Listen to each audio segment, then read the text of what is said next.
Hello, എല്ലാവർക്കും കുഞ്ഞൂസ് പ്ലാനറ്റിലോട്ട് സ്വാഗതം. കുറച്ച് ദിവസമായില്ല നമ്മൾ കണ്ടിട്ട്. അത് ഞാൻ വീഡിയോസ് ഒന്നും ഇടാതിരുന്നത്, അല്പം ബിസി ആയിപ്പോയി, അതുകൊണ്ടാണ് വീഡിയോസ് ഒന്നും വരാതിരുന്നത്. അപ്പോൾ ഇനി മുതൽ നമ്മൾ കണ്ടിന്യൂസ് ആയിട്ട് വീഡിയോ ഇടുന്നതായിരിക്കും. അപ്പോൾ വീഡിയോ ഇടാത്തതിൽ ഞാൻ ആദ്യം തന്നെ ക്ഷമ വയ്ക്കുകയാണ്. അപ്പോൾ ഇനി നമ്മൾ പറയാൻ പോകുന്നത് നമ്മുടെ PSC ക്ലാസ്സിലെ കറണ്ട് അഫെയർ എന്ന സെക്ഷനാണ് നമ്മൾ നോക്കാൻ പോകുന്നത്. കാരണം അറിയാലോ, കറണ്ട് അഫെയർസിനാണ് കൂടുതൽ പ്രാധാന്യം നമ്മൾ കൊടുക്കേണ്ടത്. അതുകൊണ്ട് തന്നെ കറണ്ട് അഫെയർസിൽ നിന്നാണ് നമുക്ക് നമ്മുടെ ക്ലാസ് സ്റ്റാർട്ട് ചെയ്യാം. ഒരു 10 ക്വസ്റ്റ്യൻസ് നമ്മൾക്ക് നോക്കി പോകാം. ഏതൊക്കെയാണെന്നും അല്ലെങ്കിൽ അതിനെ പറ്റിയിട്ടുള്ള കാര്യങ്ങളൊക്കെ നമുക്ക് നോക്കി പോകാം. അപ്പോൾ ആദ്യത്തെ ക്വസ്റ്റ്യൻ എന്ന് പറയുന്നത്, ഇറാന്റെ പ്രസിഡന്റായിട്ട് തെരഞ്ഞെടുക്കപ്പെട്ടത് ഇബ്രാഹിം റൈസിയാണ്. ഇബ്രാഹിം റൈസിയാണ് എവിടുത്തെ പ്രസിഡന്റ്? ഇറാനിന്റെ പ്രസിഡന്റായിട്ട് തെരഞ്ഞെടുക്കപ്പെട്ടത്. പുള്ളി ആരായിരുന്നു? സുപ്രീം കോടതി ചീഫ് ജസ്റ്റിസ് ആയിരുന്നു. അപ്പോൾ സുപ്രീം കോടതി ചീഫ് ജസ്റ്റിസ് ആയിരുന്ന ഇബ്രാഹിം റൈസിയാണ് ഇറാന്റെ പ്രസിഡന്റ് ആയിട്ട് തെരഞ്ഞെടുക്കപ്പെട്ടത്. എത്രാമത്തെ പ്രസിഡന്റ് ആണ്? 8ാമത്തെ പ്രസിഡന്റ് ആണ്. ആര്? Ebrahim Raisi. എവിടത്തെ പ്രസിഡന്റ് ആണ്? ഇറാന്റെ പ്രസിഡന്റ് ആണ്. ഓക്കെ, അപ്പൊ ഇത്രയും കാര്യങ്ങളൊന്ന് ഓർത്തിരിക്കാം. ഇനി അടുത്ത ക്വസ്റ്റ്യൻ എന്ന് പറയുന്നത്, മൈക്രോസോഫ്റ്റിന്റെ ചെയർമാൻ ആരാണ്? സത്യ നാദല്ല. നമ്മൾ കേട്ടിട്ടുണ്ടാകും അല്ലെ? അപ്പോൾ മൈക്രോസോഫ്റ്റിന്റെ ചെയർമാൻ ആരാണ്? സത്യ നാദല്ല. അടുത്തത് 2021 യോഗാ ദിനത്തിന്റെ പ്രമേയം. അതായത് ഒരുപാട് ക്വസ്റ്റ്യൻസിൽ ചോദിക്കുന്ന, ഒരുപാട് എക്സാംസിന് ചോദിക്കുന്നതാണ് പ്രമേയങ്ങൾ, തീംസ്. ഓരോരോ ദിവസങ്ങളുടെ പ്രത്യേകതകളും അവരുടെ തീംസും ഒക്കെ ചോദിക്കാറുണ്ട്. അപ്പോൾ നമുക്കറിയാം, ജൂൺ 21 യോഗാ ദിനമായിട്ട് ആചരിക്കുന്നത്. അങ്ങനെയുള്ള യോഗാ ദിനത്തിന്റെ ഈ 2021 തീമാണ് അല്ലെങ്കിൽ പ്രമേയമായിരുന്നു എന്ത്? Yoga for well being. ഇപ്പൊ യോഗയുടെ ഇമ്പോർട്ടൻസ് ഒക്കെ നമുക്കറിയാം അല്ലെ? അതായത് വളരെ ഹെൽത്തി ആയിട്ടൊക്കെ ഇരിക്കാനൊക്കെ നമുക്ക് യോഗ ചെയ്താൽ വളരെ നല്ലതാണ്. അപ്പോൾ നിങ്ങളും അതൊക്കെ യോഗയൊക്കെ ചെയ്യാനായിട്ട് ട്രൈ ചെയ്യാം. അപ്പോൾ യോഗാ ദിനത്തിന്റെ 2021 പ്രമേയം എന്താണ്? Yoga for well being. അടുത്ത ക്വസ്റ്റ്യൻ ആണ്, പ്രഥമ ലോക ടെസ്റ്റ് ക്രിക്കറ്റ് കിരീടം നേടിയത് ഏത് രാജ്യമാണ്? ന്യൂസിലൻഡ്. പ്രഥമ ലോക ടെസ്റ്റ് ക്രിക്കറ്റ് കിരീടം നേടിയത് ആരാണ്? ന്യൂസിലൻഡ് ആണ്.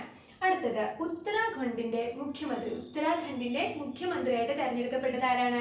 പുഷ്കർ സിംഗ് ധാമിയാണ്. ആരാണ് ഈ ഇടയ്ക്ക് രാജിവെച്ചത്?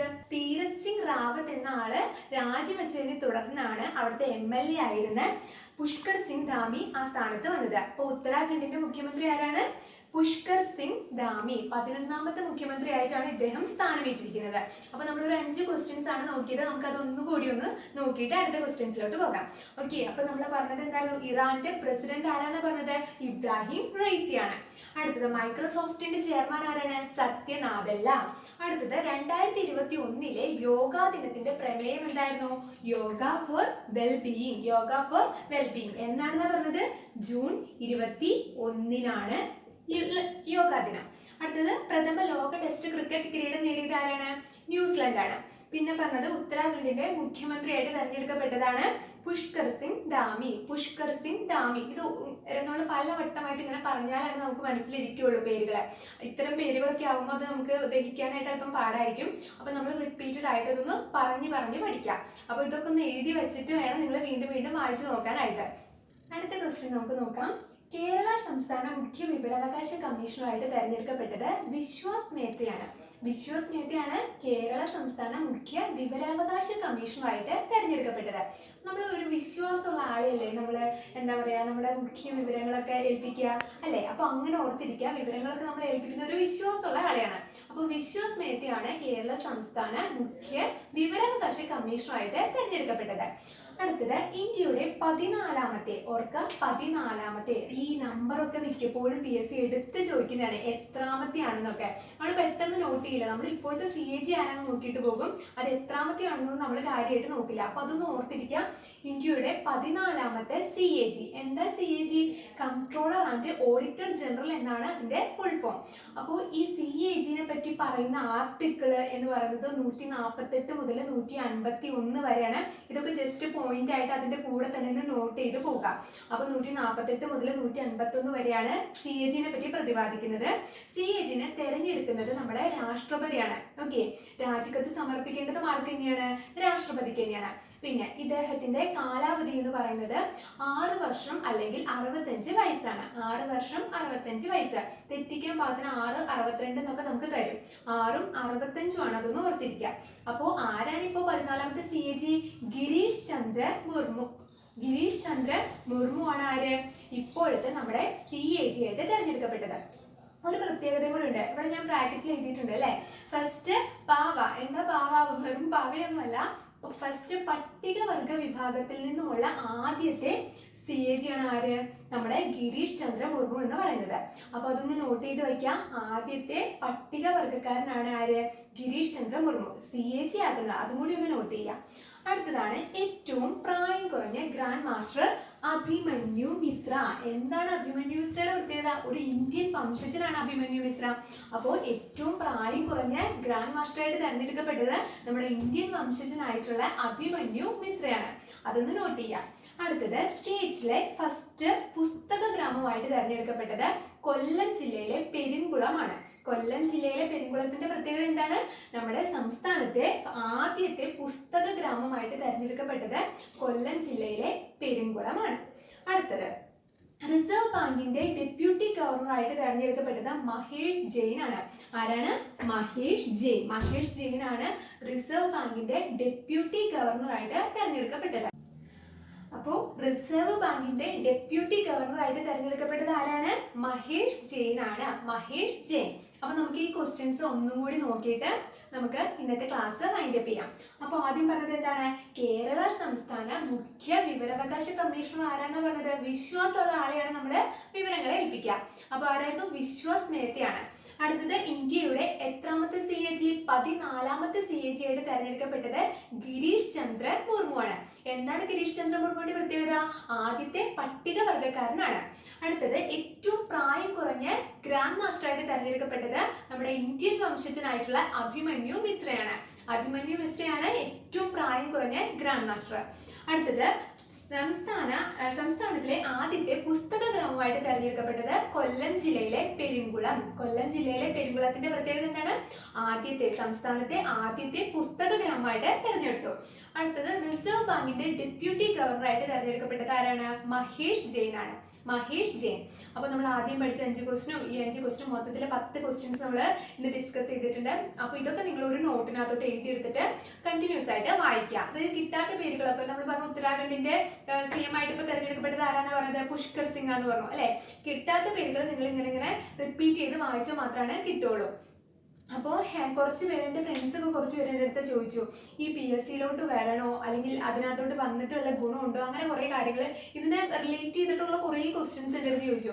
അപ്പോൾ നിങ്ങൾ മനസ്സിലാക്കേണ്ട ഒരു കാര്യം എന്താണെന്ന് വെച്ചിട്ടുണ്ടെങ്കിൽ PSC പണ്ട് എന്ന് പറയുമ്പോൾ എന്താ പറയുക, നമുക്ക് എക്സാം പിന്നെയും ക്ലിയർ ചെയ്യാനായിട്ട് എളുപ്പമായിരുന്നു. ഇതിപ്പോൾ 2 പാർട്ട് ആയതുകൊണ്ട് തന്നെ, ഇപ്പോൾ നമ്മുടെ IAS ഒക്കെ പോലെ തന്നെ 2 പാർട്ട് ആയതുകൊണ്ട് തന്നെ അത് ക്രാക്ക് ചെയ്യാന്ന് പറയുന്നത് അല്പം ടഫായിട്ടുള്ള ഒരു കാര്യമാണ്. അപ്പോൾ അതിനനുസരിച്ച് നമ്മുടെ ഹാർഡ് വർക്ക് ഇട്ടാൽ മാത്രമാണ് നമുക്ക് ഇവിടെ സക്സസ് ആക്കാനായിട്ട് പറ്റുള്ളൂ. അപ്പോൾ ഇപ്പോഴത്തെ കറണ്ട് അഫയർ എന്ന് പറയുന്നത് 20 മാർക്ക് എന്നൊക്കെ പറയുന്നത് ഒരു വലിയൊരു കാര്യമാണ്. 20 മാർക്ക് എന്ന് പറയുന്നത് അത്ര സിമ്പിൾ ആയിട്ട് നമുക്ക് കിട്ടുന്ന കാര്യമൊന്നുമില്ല. പണ്ടത്തെ പോലെ മാത്സ് ഒക്കെ കുറച്ചിട്ടുണ്ട്. ഇംഗ്ലീഷൊക്കെ 20 എന്നുള്ളത് 10 ആക്കി അങ്ങനെ കുറയ്ക്കുമ്പോൾ നമ്മൾ ഏതൊരു ഏരിയയാണ് കൂടുതൽ ഫോക്കസ് ചെയ്യേണ്ടതെന്ന് നമുക്ക് അതിൽ നിന്ന് മനസ്സിലാകുന്നുണ്ട് അല്ലേ. അപ്പോൾ ആ രീതിയിൽ വേണം നമ്മുടെ പഠനം മുന്നോട്ട് കൊണ്ടുപോകാനും. അപ്പോൾ കറണ്ട് അഫയേഴ്സിന്റെ പ്രാധാന്യം മനസ്സിലാക്കി തന്നെ നമ്മൾ അപ് ടു ഡേറ്റ് ആയിട്ടാണ് നമ്മൾ ഓരോ കാര്യങ്ങൾ പഠിച്ചു പോകാം. ന്യൂസ് പേപ്പർ ഒക്കെ വായിക്കുന്നവരുണ്ടെങ്കിൽ അത് ഏറ്റവും നല്ല കാര്യമാണ് കേട്ടോ. അതായത് നമുക്ക് പല സോഴ്സിൽ നിന്നും ഇൻഫർമേഷൻ കിട്ടുന്നതിലുപരി നമ്മൾ ന്യൂസ് പേപ്പറിൽ നിന്ന് കിട്ടുക എന്ന് പറയുന്നത് അത് വലിയ കാര്യമാണ്. നമ്മളത് ഒരു ഡയറി എടുത്തിട്ട് ഇങ്ങനെ എഴുതി വെച്ചിട്ട് പോയിട്ടുണ്ടെങ്കിൽ നമുക്ക് പ്രത്യേകം കറണ്ട് അഫയർ എന്ന് പറഞ്ഞിരിക്കേണ്ട കാര്യമൊന്നും വരില്ല. ഒത്തിരി അറിവ് നമുക്ക് ന്യൂസ് പേപ്പേഴ്സിൽ നിന്ന് കിട്ടുന്നുണ്ട്. അതേപോലെ തന്നെ ന്യൂസ് ചാനലായാലും മതി. അപ്പോൾ അതൊക്കെ നിങ്ങൾ എന്താ പറയുക, പല എന്റർടൈൻമെന്റും കാര്യങ്ങളൊക്കെ ഉണ്ട്. അതിൻ്റെ ഇടയിൽ ഈ പറയുന്ന ഒരു ചെറിയ രീതിയിൽ ഇങ്ങനെയൊക്കെ ഡെവലപ്പ് ചെയ്തെടുക്കാം. എന്നാലാണ് നമ്മുടെ GK അല്ലെങ്കിൽ നമുക്ക് എന്താണ് നമ്മുടെ ലോകത്ത് സംഭവിക്കുന്നതെന്ന് നമുക്ക് അറിയുള്ളൂ അല്ലേ. ഇപ്പോൾ ഇപ്പോഴത്തെ ഒരു കാര്യം എന്ന് പറയുന്നത് എല്ലാവരും കൊറോണയുടെ വിവരങ്ങളൊക്കെ അറിയാനായിട്ട് ന്യൂസ് ചാനൽ എപ്പോഴും വയ്ക്കുന്നൊക്കെ ഉണ്ടാകും അല്ലേ. ജില്ല തിരിച്ചിട്ടുള്ള വിവരങ്ങളും അങ്ങനെ എല്ലാവരും കൊറോണ റിപ്പോർട്ടിന്റെ ഓരോ ദിവസത്തെ കേസുകൾ കൂടുന്നത് കുറയുന്നത് അതൊക്കെ അറിയാനായിട്ട് പലരും ഇപ്പോൾ എന്താ പറയുക ചാനൽ കൂടുതലായിട്ട് വയ്ക്കുന്നുണ്ട്. അങ്ങനെയെങ്കിലും നമുക്ക് ഒരു കുറച്ചെങ്കിലും അറിവ് കിട്ടട്ടെ അല്ലേ.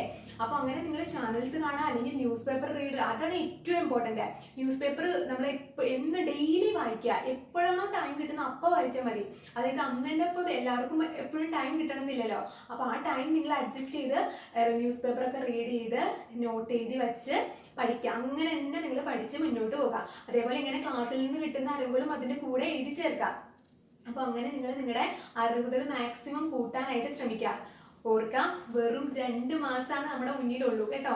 അപ്പോൾ എക്സാംസ് പെട്ടെന്ന് സെപ്റ്റംബറിലൊക്കെ വരുന്നുണ്ടെന്നാണ് പറയുന്നത്, പ്രിലിംസ് ഒക്കെ ഡിഗ്രിയുടെ. അതേപോലെ തന്നെ നമ്മുടെ +2ന്റെ മെയിൻ. +2 എന്ന് പറയുമ്പോൾ എന്താ പറയാ, ഒരു വലിയൊരു കാര്യമാണ്. അതായത് നമ്മുടെ ഫയർ വുമൺ ഇതുവരെ വിളിച്ചിട്ടില്ലാത്തൊരു സംഭവമാണ്. അപ്പോൾ ഫയർ വുമണൊക്കെ മാക്സിമം പേര് അതിന് വേണ്ടിയിട്ട് ട്രൈ ചെയ്യുക. കാരണം ഫിസിക്കലൊക്കെ ഉള്ളത് കൊണ്ട് തന്നെ പലർക്കും അത് പാസ്സാവണമെന്നൊന്നുമില്ല. അപ്പോൾ നമുക്ക് അല്പം മാർക്ക് റിട്ടേൺ എക്സാമിൽ മാർക്ക് കിട്ടിയിട്ടുണ്ടെങ്കിൽ നമുക്ക് ഈസി ആയിട്ട് അത് അടിച്ചെടുക്കാവുന്ന ഒന്നാണ് ഫയർ വുമൺ. അത് ഫസ്റ്റ് പോസ്റ്റാണ്. അപ്പോൾ എല്ലാവരും അതിനൊക്കെ വേണ്ടിയിട്ട് നല്ലതായിട്ട് ഹാർഡ് വർക്ക് ചെയ്യുക. ഹാർഡ് വർക്കാണ് ഇവിടെ പ്രധാനം. കാരണം അതില്ലാതെ നമുക്ക് ആർക്കും എക്സാം ക്ലിയർ ചെയ്യാമെന്നൊന്നും വിചാരിക്കേണ്ട. അപ്പോൾ നന്നായിട്ട് വർക്ക് ചെയ്യുക എല്ലാവരും. അപ്പോൾ പരിശ്രമം അത് തന്നെയാണ് എല്ലാത്തിലും ഉപരി. അപ്പോൾ എന്താ പറയുക, എല്ലാം ശരിയാകും. നമ്മുടെ LDF വരുമ്പോൾ എല്ലാം ശരിയാകും എന്നൊക്കെ നമ്മൾ പറയില്ലേ, എല്ലാം ശരിയാകും. എല്ലാത്തിനും അതിൻ്റെതായ സമയമുണ്ട്. അപ്പോൾ അതുവരെ നിങ്ങളും വെയിറ്റ് ചെയ്യാം. അപ്പോൾ ഇത്രയാണ് പറയാനുള്ളത്. അപ്പോൾ നെക്സ്റ്റ് ഡേ നമ്മൾ വേറൊരു ക്ലാസ്സുമായിട്ട് അല്ലെങ്കിൽ വേറൊരു കണ്ടന്റുമായിട്ട് വരുന്നതായിരിക്കും. അതുവരേക്കും സൈനിങ് ഓഫ്.